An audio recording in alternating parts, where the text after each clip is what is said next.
So basically, hey, hi, sorry, hi, hello, how are we doing? Hello, my friends. Thank you so much for being here.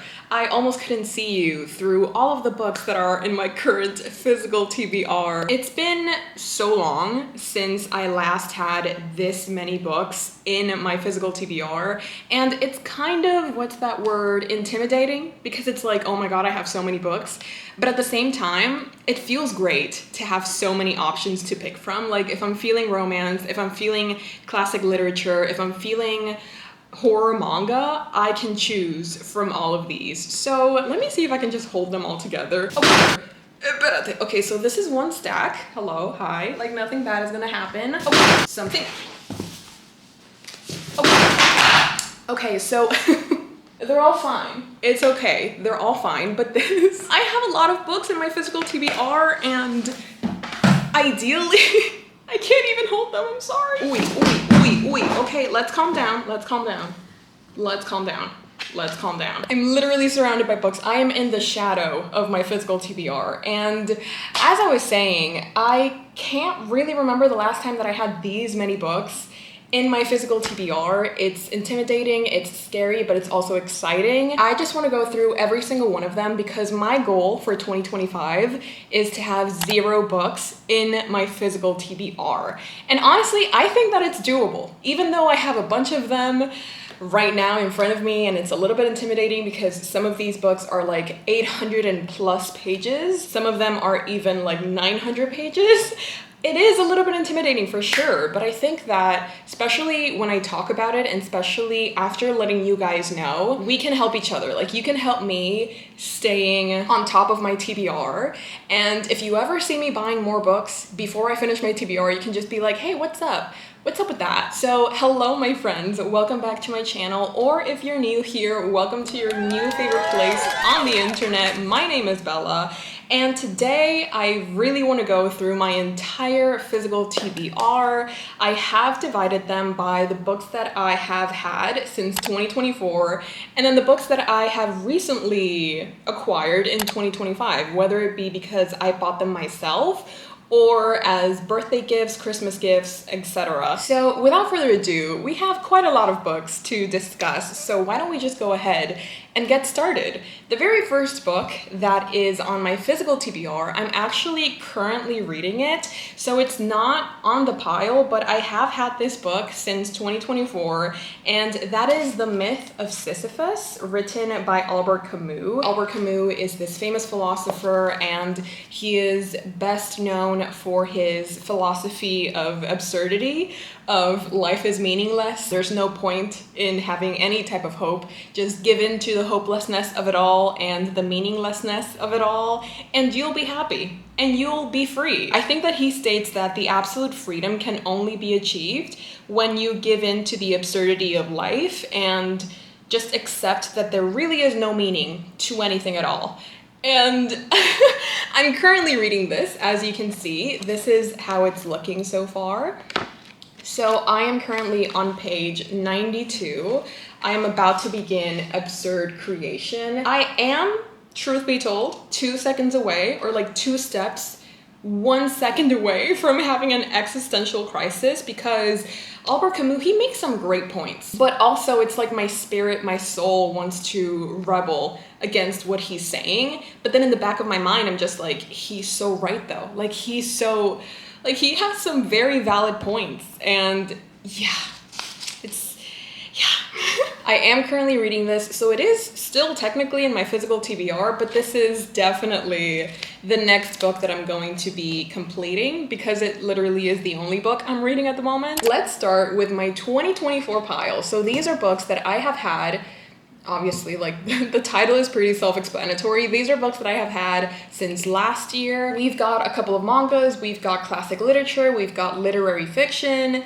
Let's just get into it, because the very first one, oh, okay, it's a manga, and it's volume 14 of Chainsaw Man. This is a series that I've been following for a pretty long time now. I remember that I first watched the anime, and I fell in love with it. Honestly, like, I did. I loved the story. I loved how goofy it was. I loved how outrageous it was at times as well. The drawing style, the way the characters were illustrated and designed. I really enjoyed it, and also just the concept of these devils and these devil hunters. I really like all of the action scenes and how gory and horrifying it can be at times. Like, sorry, I have to say it, I really love the horror elements. The way that I am flipping through a volume that I have not read, and the way that I continue to do it even though I know it's wrong. I just can't stop. So basically we're following Denji as he becomes a devil hunter as a way to kind of pay off his debts. Things just get so much darker than you ever thought they could.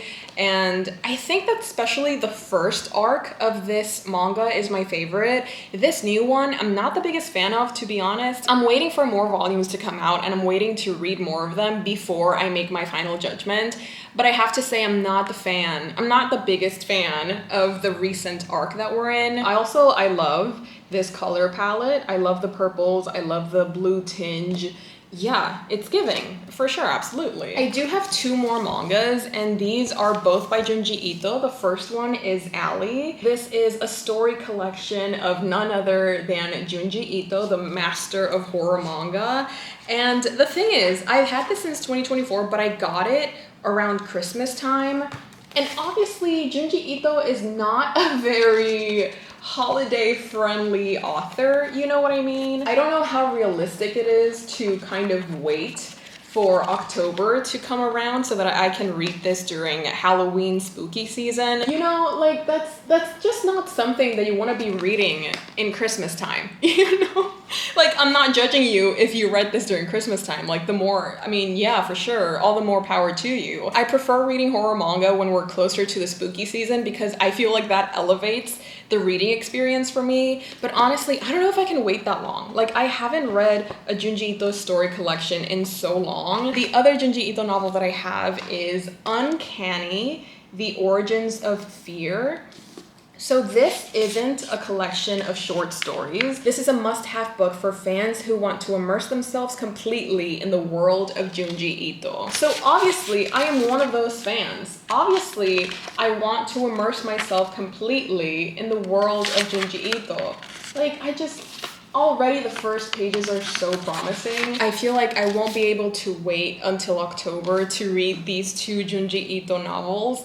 But we'll see when I pick them up. But these are definitely going to be read this year. I don't know if I'll be able to wait so long to pick them up because, as I mentioned, I need my Junji Ito fix. Next up, we have Danmei novels, and these are new series. So obviously I have read Heaven Official's Blessing, and this year I finished reading Grandmaster of Demonic Cultivation, but I do have other Danmei series that I'm in the middle of. The first one being Remnants of Filth. This is volume 2. So obviously I've already read volume 1 and I really, really enjoyed it. So I don't know why it's taken me so long to continue with this series, especially because the more time, I'm currently taking off the sticker, especially because the more time that passes, the less I remember. So you'd think I'd be, So you'd think I'd be heavily motivated to continue this series as soon as possible. But I guess, in between life's demands and other things, life just gets in the way of your reading plans, basically. I'm looking for an illustration because something that I really enjoy about Danmei novels, apart from the story and just the humor, really, I really like the illustrations that they include throughout the story. Like, I really appreciate them. I'm a very visual person, so I appreciate any little nuggets of paintings and illustrations that may be included in a story. Like, that's why I go so crazy over maps, because maps are so cool. Do I use them while I'm reading them? No, but they're cool to look at. So we got these two buddies, and they used to be best friends. They used to be part of the same army, or they used to fight for the same side, and obviously they became lovers, but nobody knew about it. But then one of them gets captured by the enemy. He is tortured to the point that he loses all of his memories, but then our main character doesn't know if he's faking that he lost his memory so that he can get back into, his original group and then work as a spy for the enemy camp, or if he truly did forget all of his memories and he doesn't even remember betraying him. So that's kind of where we're at right now. I can't believe I still remember that. That's kind of crazy. The next Danmei novel that I have on my physical TBR is The Disabled Tyrant's Beloved Pet fish. So this is volume 1. I have no idea what this story is about, but I'm guessing it's about a fish. When Li Yu falls asleep reading a web novel about a ruthless mute tyrant falling in love with a dainty male concubine, he doesn't expect to wake up inside the world of the novel, especially not as a fish. I'm crying, that's hilarious. This concept reminds me of the Scum Villain's self-saving system, where it also has the concept of being inside a web novel and being aware that you're inside of the novel. So it's kind of interesting though that our main character is a fish, because like, is it a talking fish? How do you even, like, what do you... Apparently he is tasked with the mission of stopping the prince from becoming a cruel tyrant. And if he does that, he can regain his human form. Yet how can he succeed from inside a fish bowl? Like, I can't even imagine I was gonna say I can't even imagine the illustrations, but this is adorable. That's really cute. I'm sorry, but this... Okay, I already know I'm going to have so much fun reading this. These are the 2 Danmei novels that I have on my physical, TBR. These are the books that I have not read yet. And I'm excited for both, but honestly, I find myself gravitating more towards starting a new series than continuing this one, even though I've heard incredible things about Remnants of Filth. Like, it gets worse, but like in the best way, you know what I mean? Like, it starts to hurt more. The angst, okay, yes, thank you. It gets more angsty, and it gets more painful and emotional, and it wrecks you, and I love those kinds of books. So, like, I don't know, like, do I want to laugh, or do I want to cry? You know what I mean? Like, okay, let me know in the comments below which series do you think I should continue with first. Should I start a new one or should I continue Remnants of Filth? Let me know, please, because I cannot, for the life of me, make a decision by myself. Next up, we have a fantasy novel, and this is The Raven Tower by Ann Leckie. This was a gift from Bente, and she did say that she thinks that this is a little outside of what I usually like, so she thinks it'll either be a hit or a miss. Gods meddle in the fates of men, men play with the fates of God, and a pretender must be cast down from the throne in this masterful first fantasy novel from Ann Leckie. I'm currently not in the biggest fantasy mood, so I think I will be leaving this for maybe next month or later in the year, but it definitely has to be read this year. Otherwise, I will not be able to forgive myself. So please, if you see the months passing and I keep uploading vlogs and I have not picked up The Raven Tower, please call me out. Please call me out, because I have to. I really, really want to. And it's only 407 pages. Like, I can do that. I can for sure do that. I'm leaving the classics for last because those are the ones that I have the most of. So let's do this one. I have Death Be Not Proud by John Gunther. This book is the most depressing book I have ever read, which is probably why it's my favorite. If that doesn't scare you, I don't know what will. But at the same time, it's like, I did just say that I love books that emotionally wreck me and that make me feel all of the things. So even though I am scared, or not scared, but just a little bit apprehensive over the fact that this is one of the most depressing books that Brittany has ever read, I still really want to give it a try, because as I mentioned before, I'm a fan of books that emotionally wreck me and that make me feel the entire spectrum of emotions. So I think I just need to psychologically prepare myself for this, because a heartbreaking tale, beautifully written. Johnny Gunther was only 17 years old when he died of a brain tumor. During the months of his illness, everyone near him was unforgettably impressed by his level-headed courage, his wit and quiet friendliness, and above all, his unfaltering patience through times of despair. Como que loca. Just reading the back of the book, how do you prepare to read a story like this? You know what I mean? And it's been, in my experience, short books like these pack a punch. Like, I don't know how they do it, but like in less than 200 pages, they manage to make you feel so much, and they manage to break your heart and mend it all in the same book. It's crazy, it's insane. I don't know how they do it. I'm scared, but I'm also excited, but also I don't know if I'm ready to read a book like this just yet. Like, I think I'd rather read a couple of more classics or maybe even some other things before I get to this one, because I honestly just do not think I am emotionally equipped to read this book just yet. So the next book is Tender is the Flesh, written by Agustina Basterraki. The international sensation about a dystopian world in which humans are being processed for food and society is divided into predators and prey. A brutal tale of what humans are capable of inflicting on themselves when social norms collapse. Grotesque and gloriously nasty, utterly compelling. I don't know if you know this, but I am like a low-key fan.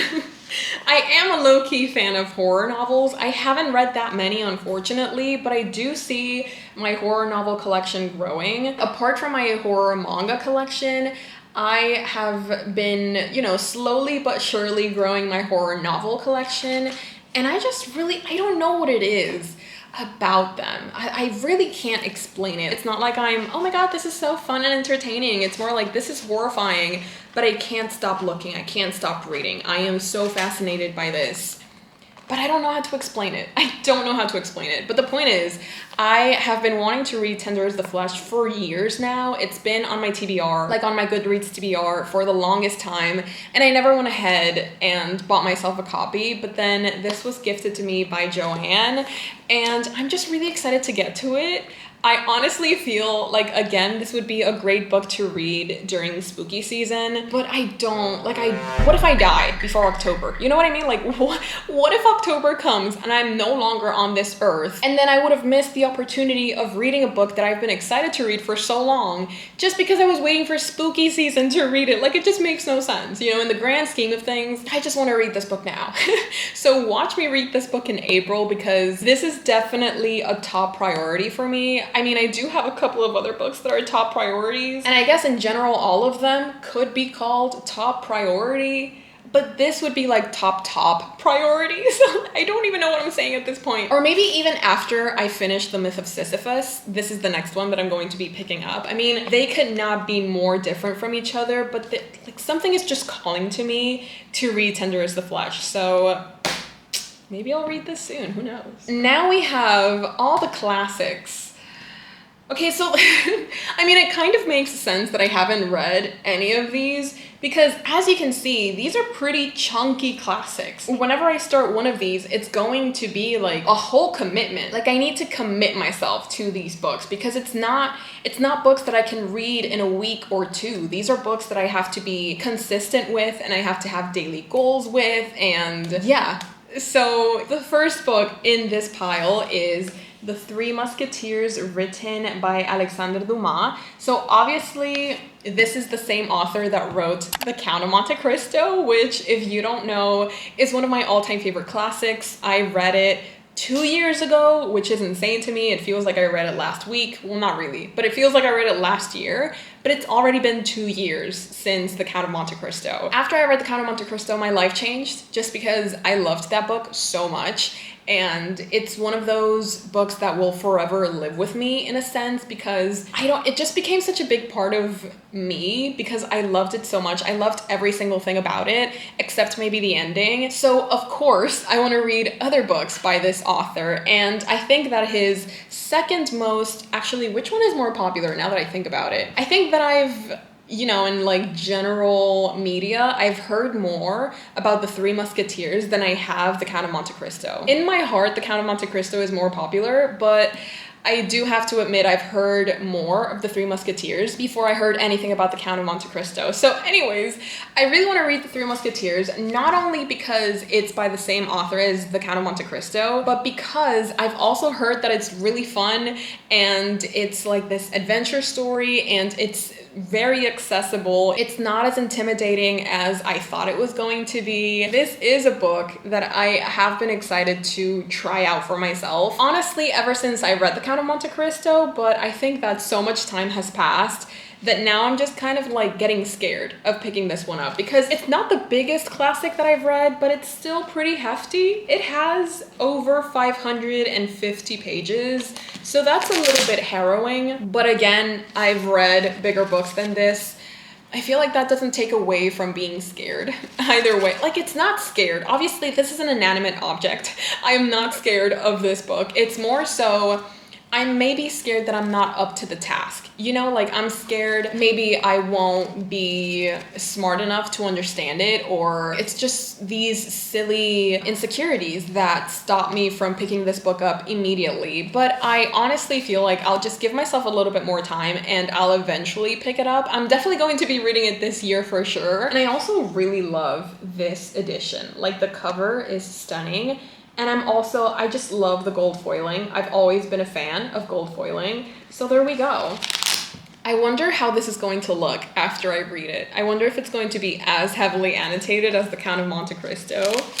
I'm excited for sure. Another huge classic that I really want to read this year. I forgot how floppy this was. That's kind of crazy. That's kind of wild. This has 982 pages, bestie. That's kind of wild. That's kind of crazy. But also, the floppiness is crazier. Like, that's wild. Anyways, this is Don Quixote by Cervantes. Now listen, a small disclaimer. I am aware that this book was originally written in Spanish, but I won't be reading it in Spanish, and I've made my peace with it. I feel more comfortable reading this book in English because I have tried reading Don Quixote before. I have tried reading it in its original language, and I just couldn't do it. I think I read like the first 30 pages in the Spanish edition. I wasn't understanding anything. Yo estaba perdidísima. Yo no estaba entendiendo lo que estaba pasando.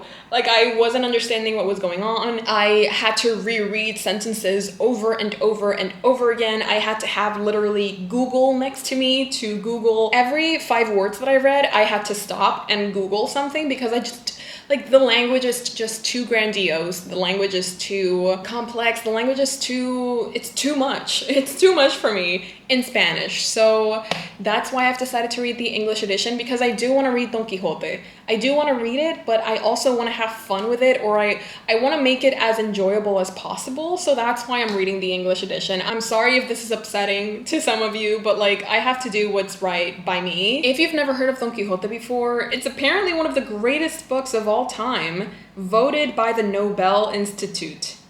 So there you go. This is one of the greatest books of all time. And Fyodor Dostoevsky, or Daddy Dostoevsky, as he is known in this channel, he says that it is profound and powerful, the final and greatest utterance of the human mind. Honestly, this is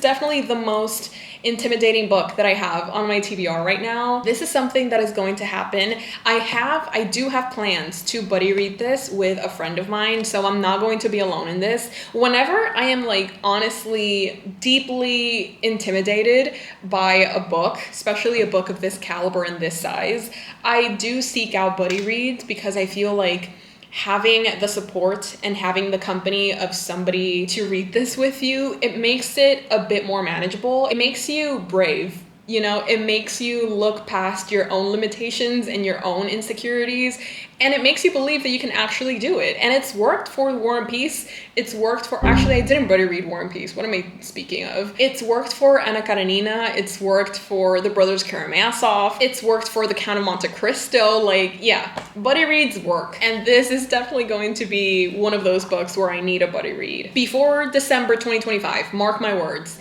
If not, I will deactivate. The next one is John Milton's Paradise Lost. It is an epic poem, so it is written like this, and it scares me because I don't have that much experience reading poems, especially epic poems. I think the only one that I've read, not maybe the only one, but the one that I read last year was Metamorphoses, and honestly it wasn't as hard as I thought it was going to be. Pero it did take me a while to kind of feel comfortable or feel at ease, or como se dice when you get used to it. It took me a while to get used to it, obviously. This first book proposes, first in brief, the whole subject, man's disobedience and the loss thereupon of paradise wherein he was placed. Then touches the prime cause of his fall, the serpent, or rather Satan in the serpent, who revolting from... Okay, I'm not going to read the entire thing, but yeah, Paradise Lost by John Milton. Obviously, this is another classic that has been mentioned and has been referenced in so many other works, and obviously has been so influential to other authors that I have read from. So this is another necessary read But as you can see, I already have so many necessary reads in front of me. It's just, they're piling up. And it's kind of scaring me because, like, do I honestly have the time to read all of these great works and to not only read them, but to also appreciate them and truly, you know, understand everything that they're telling me? Because I don't just want to read all these great works and just be like, okay, I read it. You know, like, I honestly want to have a special reading experience, and I want to delve deep into these works and to understand them and analyze them and form my own opinions and then see what the rest of the world thinks and read different articles. And it's, you know, like, I just have a very ambitious mind, and I have very ambitious plans for how I want my reading experiences with these books to be. And I'm just scared that I won't have enough time, like, in my life to read. The next one is also kind of in tune with Paradise Lost by John Milton. It is The Divine Comedy by Dante Alighieri. So this one has illustrations. I remember when I first got this edition, like, unboxing it and everything, I explained like how I decided to go for this edition and this specific translation. That was a while ago. That was like after I came back from my trip to Italy, which was in August. So I got this in September of last year, and I have yet to read it. Dante's dramatic journey down the circles of hell, up the mountain of purgatory, and through the spheres of heaven in search of redemption, and his encounter with devils, monsters, and the souls of sinners and saints, is one of the cornerstones of Western literature, the summit of medieval thinking, and arguably the highest poetic achievement of all time. Even this is already overwhelming. Like, what do you mean I'm supposed, like, what? This is just halfway along our journey to life's end. I found myself astray in a dark wood. Since the right way was nowhere to be found, how hard a thing it is to express the horror of that wild wood, so difficult, so dense. Even to think of it renews my terror. It is so bitter, death is scarcely more.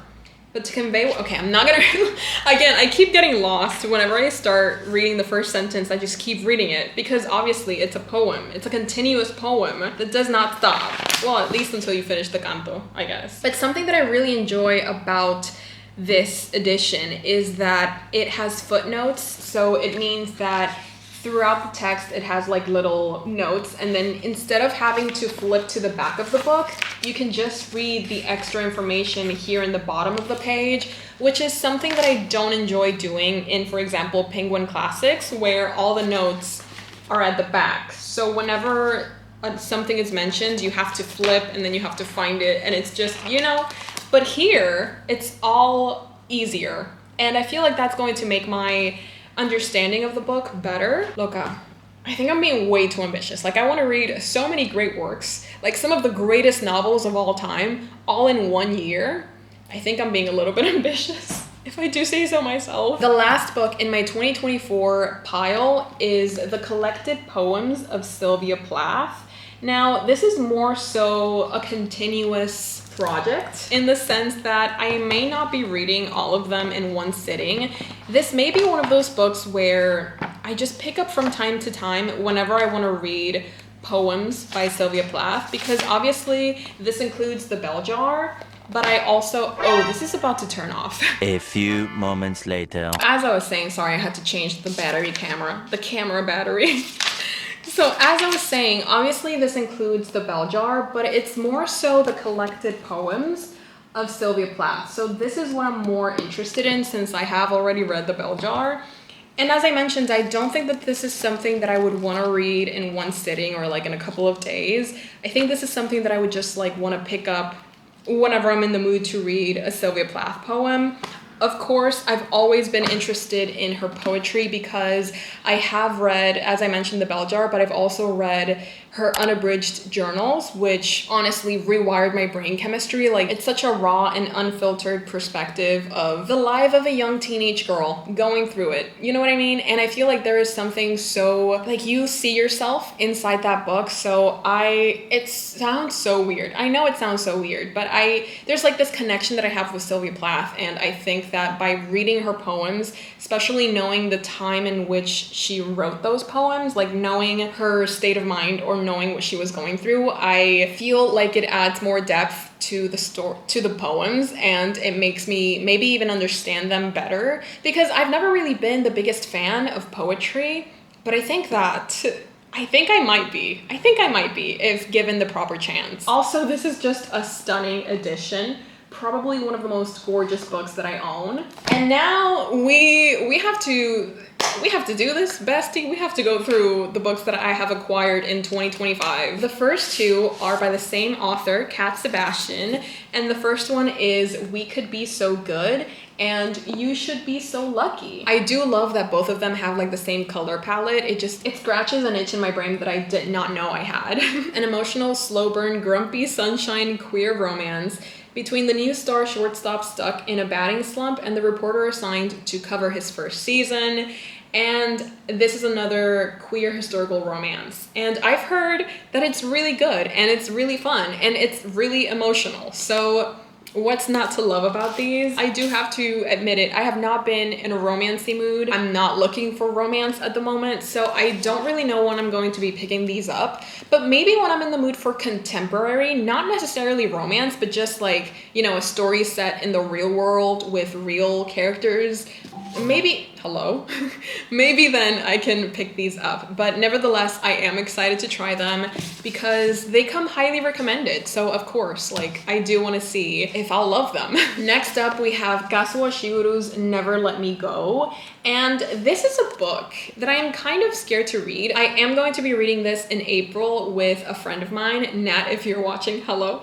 I'm scared to read this one because I have read a book by Kazuo Shigeru before, and I didn't, it's not that I didn't like it, but I didn't vibe with it. It was Clara and the Sun, and I have never really connected. Like, it's really hard for me to enjoy science fiction books, and Clara and the Sun is conceptually a sci-fi book. I understand why so many people loved Clara and the Sun, and I know conceptually why it's so important, but personally, I didn't connect to it. Personally, I did not vibe. I've read Kazuo Shigeru in the past, and it wasn't my favorite. So I'm kind of scared to read this one, but I have heard incredible things about Never Let Me Go. So I'm willing to give it another chance because I think that maybe I just didn't read Clara and the Sun when I had to. Maybe I just wasn't ready for it. Maybe I thought it was going to be one thing, and then when it turned out to be another one, I was just like, I'm not really into this. Maybe by giving the author a second chance with this book, I might like it even more. And maybe I might even have to reread Clara and the Sun to see if I like it more. Let me know if you've read Never Let Me Go and if you liked it. And I don't think this has anything to do with science fiction because it's just talking about 3 kids who were at a boarding school in the English countryside. Unless, anyway, I don't know. The point is, I'm excited to buddy read this with my friend Nat, but I'm kind of scared that I'm not going to love it. Okay, this next one is a mystery to me because I received it like 2 days ago, but I didn't order it and it didn't come with a note. So I don't know who it's from. And it's terrifying because it's one of the, like, let's say, when I received the package, I was like, what is this? This is huge. What is this? Look at the size. It's literally a brick. It's the same size of Les Mis. That is crazy. But this is Little Dorrit by Charles Dickens. The way that I had never heard of this book before, but it's huge. This is a brick of a book. That's crazy. It's bigger than my face. Dickens attacked English institutions with a ferocity that has never since been approached. A masterly evocation of the state and psychology of imprisonment, Little Dorrit is one of the supreme works of Dickens' maturity. I also appreciate that it matches all of my other Dickens editions, but like, I need to know who sent this to me. And I need to know what was your, what's that word? What was your reasoning? What was your reason behind sending this to me? Are you challenging me? Like, what's going on? I just need to know. I'm still shocked over how big this, but like, it's so big, bestie. It's so big. It's crazy big. Oh my God, this has 3 appendixes. That's crazy. This has 860 pages. So not as big as I thought it was because there's another one that has like 900 and something pages. But it didn't look as big as this. Because I'm pretty sure Don Quixote has 900 and something pages. 980 around. Y mira, 980, 800. Like, girl, what is this? That's crazy. That's wild. That's wild. Next one we have is Mary Shelley's Frankenstein. But this is the 1818 text. So this is the uncensored version of Frankenstein. I have obviously already read Frankenstein, It is probably like my top 5 all-time favorite classics, up there with Dorian Gray and Count of Monte Cristo. This edition preserves the hard-hitting and politically charged aspects of Shelley's original writing with its strong female voice and unflinching wit. The 1818 text demonstrates her commitment to carrying forward her mother's ideals and places her in the context of a feminist legacy rather than the sole female in a company of male poets, including Percy Shelley and Lord Byron. Speaking of Lord Byron and Percy Shelley, I also have this stunning edition of Frankenstein. Here it is, this one. So this one, I think I need to take this off so you guys, this edition, look at this. Look at this. And then look at the edges. So basically this edition of Frankenstein, apart from being obviously gorgeous, apart from including Frankenstein by Mary Shelley, it also has the rest of the short stories that were written along Frankenstein. So we have The Vampire by John Polidori and a fragment of Lord Byron, which, I mean, that's so fun because like it's going to feel like you're there when all of this happened, when this contest that Lord Byron started in the middle of a storm in his summer home. So it's gonna feel like you're right there with them. And obviously like seeing all of the illustrations is going to be fun as well. I have these 2 stunning editions of Frankenstein. Honestly, like I may have to start a Frankenstein shrine just because I have so many editions of Frankenstein now. Not that I'm complaining, like I love that this is my reality now. So for the 1818 text, I'm really interested to compare my edition with this 1818 text and to kind of find the differences and what was changed or what was edited or what was left out. Like I'm just really interested to compare. That comparison sounds fascinating to me and I would just love to know. I'm just very curious to see what differences I can find and I'm just excited. Like I have so much Frankenstein surrounding me and I have never been happier. The next one is The Ones We're Meant to Find, written by, where's the author's name? Oh, Joanne He.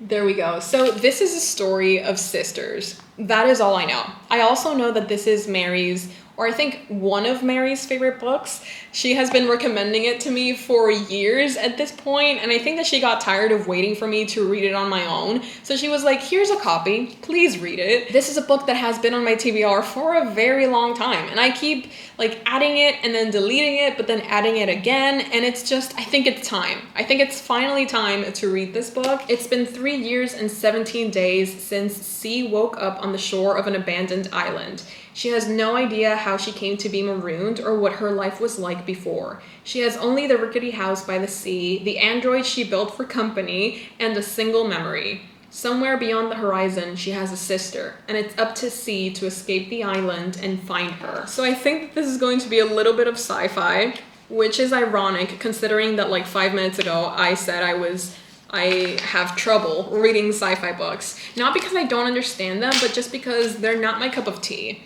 But I will give this book a try or a chance because of Mary. Because I love Mary and my love language is reading my friends' favorite books. Like that is how I show them that I love them. So I have to read this. It will happen. I promise you that. And I will try my best to enjoy it. Oh, speaking of my love languages, reading my friends' favorite books, this is my best friend's favorite book. It's A Ladder to the Sky, written by John Boyne. If you've been here for a while, then this name is not going to be a stranger to you. This is Sunny's favorite book. I don't think it's her favorite book, but it's one of her favorite books, so obviously I have to read it.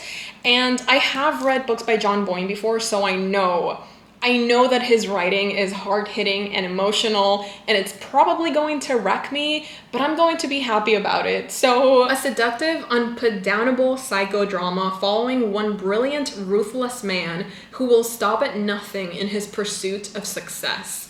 So I did read that our main character is morally gray, And if there is one thing you can count on is my love for morally gray characters. I find them so fascinating. They have been my favorite type of character, or like my favorite type of personality to explore and to analyze for years now. I mean, I'm telling you, Victor Vale awoke something in me, and ever since then, I have not been the same person. So obviously, when somebody tells me that this book, or like any book, has a morally gray character, I'm immediately interested. I'm immediately excited to read the book, and I'm like, okay, this has to happen. This is going to happen.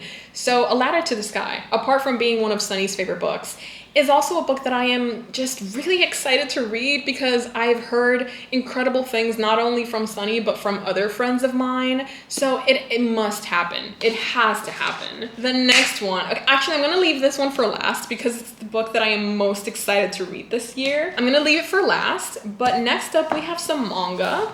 The first one being this one, In the Clear Moonlit Dusk. This was another gift, so I don't really know much about it. And honestly, it looks cute. It looks really cute. Is this the one bed trope? Is this the one bed trope? Oh my god, okay. This is kind of wild. This is kind of wild because this is volume 1 and they're already sleeping in the same bed and he's already like come closer. Can I read this today? The way that I said I'm not in a very romance mood, and now I'm about to read this just because I saw the one bed trope. I am a complicated girl, okay? I'm a very simple girl. I see the one bed trope and I have to read it. I'm sorry. And then my next, oh, you're kind of already seeing it, but my next manga in my physical TBR is Vinland Saga Book 6. Vinland Saga is a series that honestly, it took me by surprise because I did not think that I was going to love it as much as I am. But I think that ever since book 2, maybe, I was like, wait. Makoto Yukimura is cooking and I am gonna eat everything that he is serving because I think it was by book 2 that I was like, I think this has the potential of becoming one of my all-time favorite series or manga series. Girl, I need you to stop flipping, but I can't stop. I read book 5 a couple of weeks ago and I loved it. I love where the story is going, where the author is taking it. The character arcs are one of the best arcs that I've ever seen. The topics that are being discussed, the themes that are being explored, the human condition, good versus evil. It's just, you know what I mean? I'm probably going to be reading this next week, so this is not going to be in my physical TBR for much longer. Okay, are you ready? The last book in my physical TBR.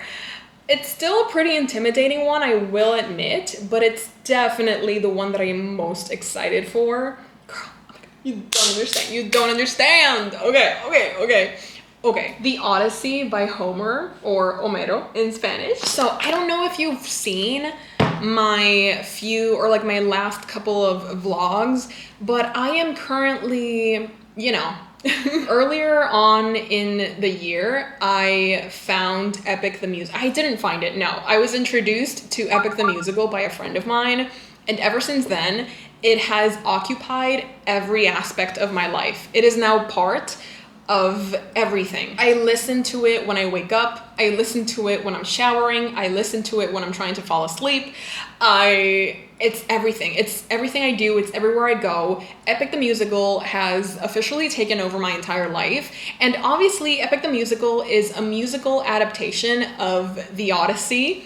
And I think the next logical step in my obsession is to read the original material, like where everything stems from, where everything was born. That's why I have to read the Odyssey by Homer. I never thought I was going to read the Odyssey or the Iliad.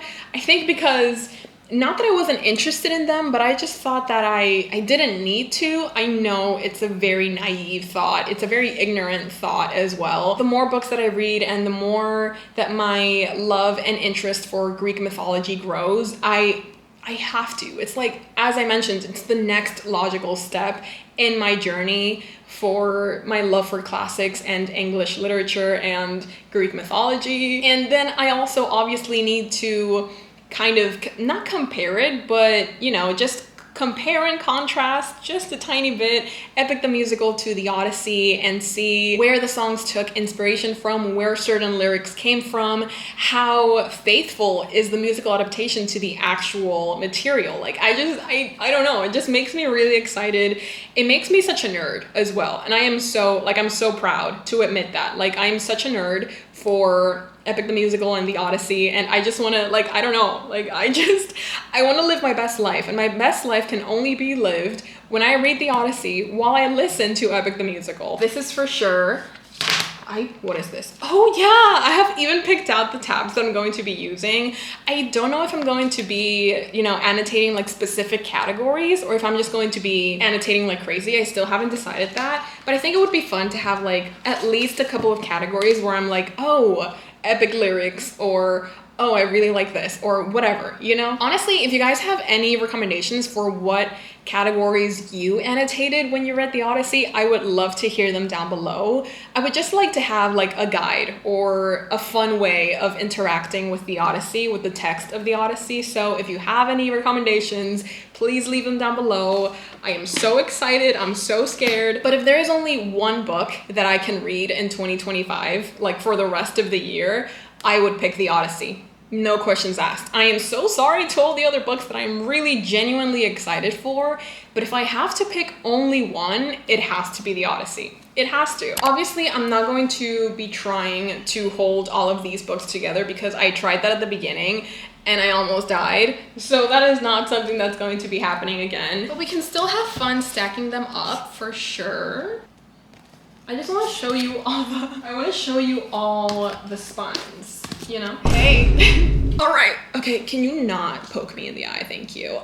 So these are all of the books that I have in my physical TBR at the moment. Today is March 21st, yes. So before December 2025 comes to a close, all of these have to be in my red shelves. Otherwise, I am deactivating my channel. That's what, yeah, that's it. That's the ultimatum. 1, 2, 3, 4, 5, 6, 7, 8, and 25, which is the myth of Sisyphus. So I have a total of 25 books in my physical TBR, which honestly doesn't sound like a lot, but when you take into consideration that a couple of those books are over 850 pages long, I think those should count for like 2 or 3 books, especially Don Quixote, Little Dorrit, and Divine Comedy.